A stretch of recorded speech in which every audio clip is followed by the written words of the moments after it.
Assalamualaikum warahmatullahi wabarakatuh. Waalaikumsalam warahmatullahi wabarakatuh. Ista'idhu iqra'u bid-du'a. Bismillahirrahmanirrahim. Baik, Assalamualaikum warahmatullahi wabarakatuh. Waalaikumsalam warahmatullahi wabarakatuh. Kaifa halukum? Alhamdulillah bil khair wa antum? Alhamdulillah. Salatul khair. Sabahun nur. Baik, insyaallah pada kesempatan hari ini ya, kita akan bersama-sama mempelajari ilmu, menambah wawasan berkaitan tentang ilmu sejarah. Tapi sebelum itu kita absen dulu ya, terlebih dahulu. Absensi yang pertama, Salahuddin Ismail ada? Ada Ustaz. Oke, baik. Kemudian Kaisar Akbar Hadir. ya. Kemudian Ahmad Nurdin Muhajir. Hadir Ustaz. Terakhir Faiz Syahid Musyafa. Ada yang lengkap semuanya ya. Langsung saja tanpa berpanjang kalam, kita langsung masuk ke pembahasan kita mengenai tentang ad-da'watu sirrun. Apa itu ad-da'watu sirrun, Muhajir? Bahwa secara sembunyi Dakwah secara sembunyi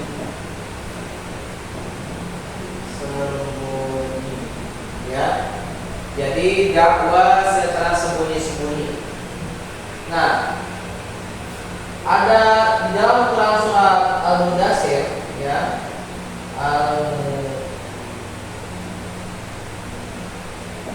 Al-Mudaththir ayat 1 sampai ayat 7. Di dalam surat ini ya, menerangkan berkaitan tentang perintah untuk menyampaikan dakwah ya. Sekali lagi, perintah untuk menyampaikan dakwah. Penyampaian dakwah ya. Jadi dalam ayat ini kan diterangkan bahwasanya wahai orang-orang yang muslimun ya, bertemu ya, muslimun, bangunlah lalu berilah peringatan kepada manusia, yaitu diperintahkan kepada Rasulullah ya, tugas Rasulullah untuk menyampaikan dakwah. Nah, kemudian juga ya, Rasulullah SAW membuat strategi yang sangat efisien, yang sangat strategis untuk menyampaikan dakwahnya ya. Beliau nggak ujuk-ujuk seperti misalnya menggelar tabligh akbar atau majelis-majelis ilmu yang besar, tapi dia menyampaikan dakwah dari satu rumah ke rumah lain ya. Dan pusat pertama kali dakwah itu ada, yaitu tepatnya di rumahnya Arqam bin Abu Arqam ya. Jadi kata-kata rumahnya Arqam ya, Arqam. Jadi rumahnya Arqam ini menjadi tempat pusat dakwah Nabi ya. Oke, baik. Strategi Rasulullah untuk menyampaikan dakwahnya, mengajak dakwah, menyampaikan kepada manusia. Yang pertama itu adalah istri Nabi Muhammad yang bernama siapa, Faiz? Siti Khadijah ya. Siti Khadijah. Kemudian juga ada lagi sahabat-sahabat terpercaya Nabi Muhammad, seperti misalnya Abu Bakar As-Siddiq. Kemudian siapa lagi? Ali bin Abi Thalib. Kemudian Umar bin Khattab ya, dan lain sebagainya. Baik, sekarang Ustaz pengen minta kalian untuk menjawab pertanyaan dari Ustaz ya. Faiz ya. Faiz, pertanyaan yang pertama Faiz, buat Faiz ya.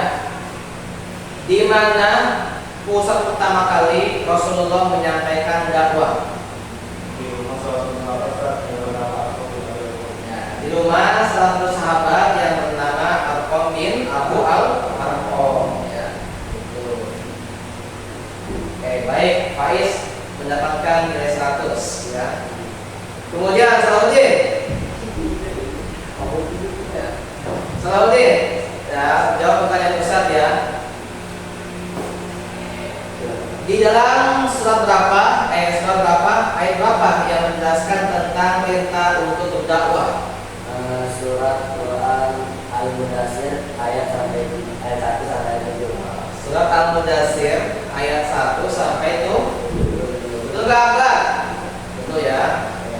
Silakan, ada yang mau ditanyakan terkait dengan materi yang tadi saya sampaikan mengenai tentang dakwah secara sembunyi-sembunyi atau yang disebut dengan ad-da'watu sirran. Ada yang mau bertanya? Silakan. Oke, silakan Muhajir. Kenapa diadakannya dakwah secara sembunyi-sembunyi? Karena bisa langsung dakwah terang-terangan. Oke, baik. Pertanyaan yang sangat bagus ya. Mengapa dakwah secara sembunyi-sembunyi? Artinya apa yang menjadi alasan Rasulullah berdakwah secara sembunyi-sembunyi? Oke, baik. Ustaz punya beberapa tugas yang nantinya Ustaz minta kalian kerjakan tugas ini ya. Silakan dilihat masing-masing tugasnya.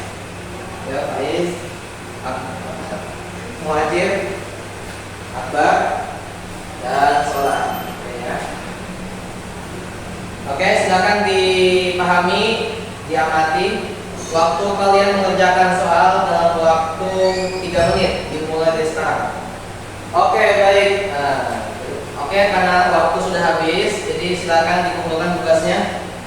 Oke, baik. Terima kasih. Terima kasih.